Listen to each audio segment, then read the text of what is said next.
Hi! For today's video, we will be talking about how to fix can't download Roblox from Microsoft Store. So, yep, of course, you'll be needing to open up Microsoft Store. And let's just assume that you're getting an error message that you can't download it. So, here's the first step. Go to your profile that's on the upper right hand corner of the screen. Click on it, then just sign out and simply sign back in. Then search from Roblox, try to download it, and see if it will. But if not, here's another option we can do. From your search bar here at the bottom left side, look for command prompt. There you go. That's already there because I did use it earlier. Now type in WS reset. Now this will actually help us reset our Microsoft Store. So you'll go ahead and try to, of course, there you go. It's already been reset. That's why it did relaunch.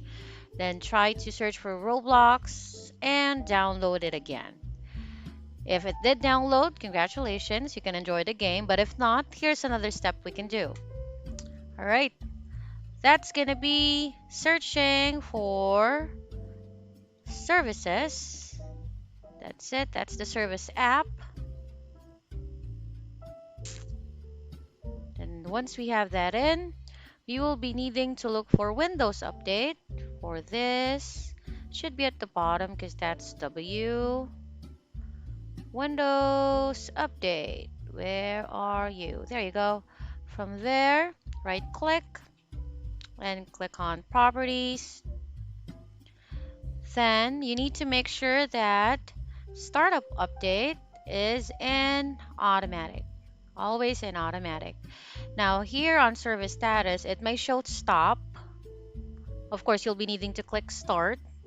But if it's running, all you gotta do is click OK, apply and then OK, and restart your computer. Then, of course, trying to download Roblox again. So there you go. Those are 3 steps that might resolve the issue if you cannot download Roblox from Microsoft Store. So that's it for today. Have a great one. Bye for now.